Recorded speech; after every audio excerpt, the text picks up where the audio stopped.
Hi, in this lecture we'll try to understand what exactly is cargo and how exactly cargo is used in Rust, and we'll try to do some hands-on exercise as well for using cargo commands.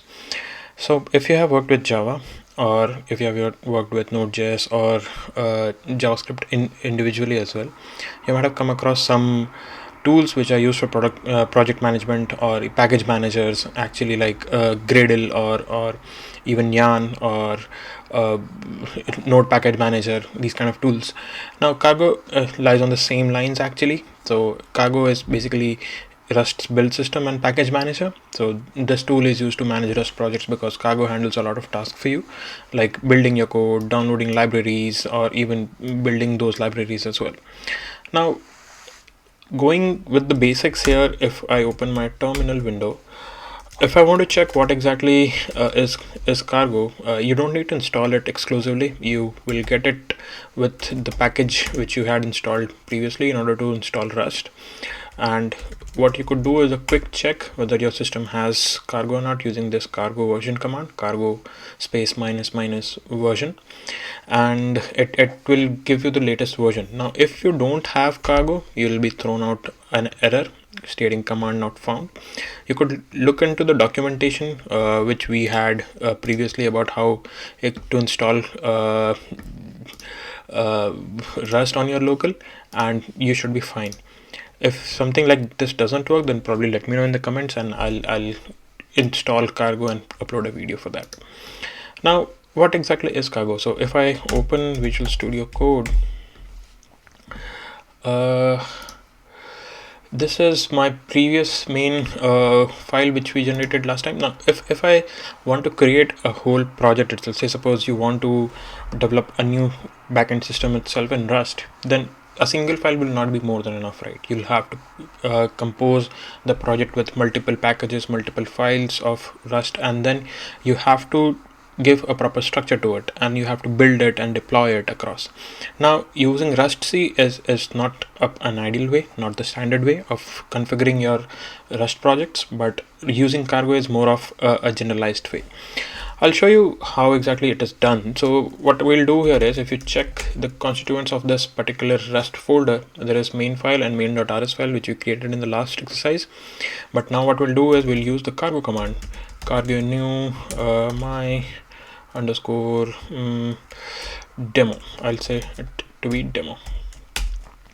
Now if you see the command which I have executed, it is basically having a new keyword, which means we are creating a new package which will be responsible for creating a my demo repository, and it is initialized, I guess. Yes. So if we get inside my demo, what you could see here is there are a couple of files. There is one file and there's one folder called src. Now if I want to show you on VS Code the whole how this whole structure looks like, so this is a my demo package or my demo project, whichever you want to say. There is a source file, a source folder exactly, and there is a main.rs file where you have hello world, which is already there in place. Now if you want to execute it, you could execute it and you'll see hello world printing out actually.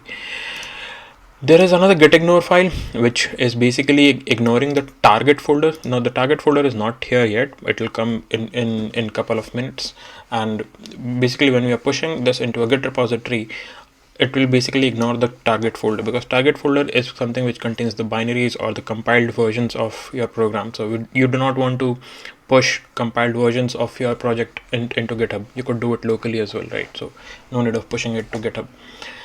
An interesting thing here is Cargo.toml file.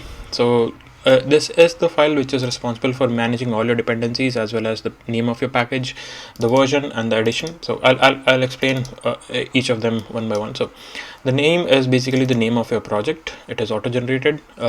Once you give the name on the cargo command, it is taken from there. Then there is version. Now this version is basically the version of your project and not of Rust. It is basically the 0.1 version of your project. If you keep on incrementing the versions of your project, like say suppose I'm building level 1 of my project right now, it has some files. Now I add some more features to it, then it becomes 0.1.1. In this manner you could increase the version of your project. Addition is something different. It is basically the addition of Rust which your system is using, and my system is using like 2024 with addition of Rust. In future lectures, we'll be adding more dependencies here based on whichever kind of package we want to use. So I'll explain this in upcoming lectures, but just for you to know, all the dependencies which Rust code of yours is using will be mentioned here.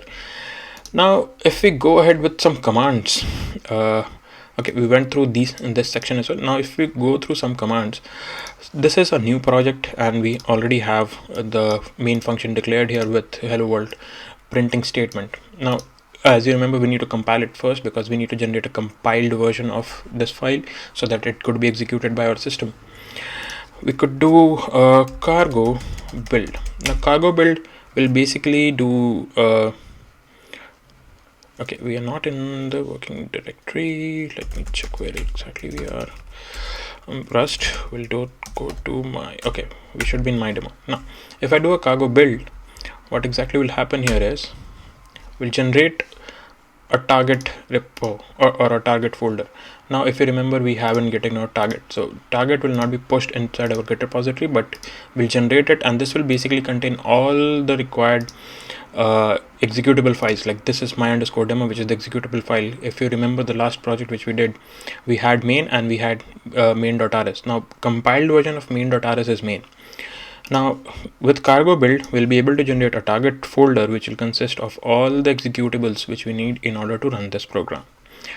If I want to do a cargo run, which means if I want to execute it, what we'll do is cargo run. Sorry for the typo. Cargo run. You could see hello world being printed here, which means the compiled version is running now. I'll just clear it and execute it here so that it becomes visible to you. Now, if you want to include more print statements or more code into your main file, let me show you hands-on actually what happens. So if I say suppose add this print statement here and I do a cargo run, what do you think will happen? Now, as per the theory, we should compile it first and then we should run it. But what cargo does for you, it basically compiles it by itself. It basically looks for the delta in the file change, like the delta in the file, and if there is a delta, it will compile it by itself and then execute the code, which basically shows if you do a new statement here and there is a delta, the cargo run command will take care of it, compile it, and then execute it. So you could see here, this is a demo Rust application is printed automatically. If I add more lines, feel free to modify the code and explore Rust, and I do a clear here and then I do a cargo run, you could see the third line is also printed here. So that's an advantage of cargo actually. Now what else is left? So okay, so cargo check is another command. It is basically used to check whether the compiler can compile your code or not. It will not create an executable file which could be executed and run, but it will just check whether the code compiles or not. We'll get through this command in the next lectures where we get into more of data types and show you how statically typed Rust is, but this is good for your knowledge. Now, as I mentioned before as well, rustc is good for single files, but if you want to have a very big project or if you want to build a backend application, then I guess it's more feasible for you to go for cargo because of the advantages it gives you, and the more structured it is, and the build capacity cargo has and the running capacity cargo has. So yep, that was a short lecture about learning cargo. We'll explore more about it in upcoming lectures. I'll share the document in the description as well. Feel free to go over it. And in the next lecture, we'll be mostly working upon variables and immutability and mutability of variables and constants. So see you in the next one. Have a great one. Bye.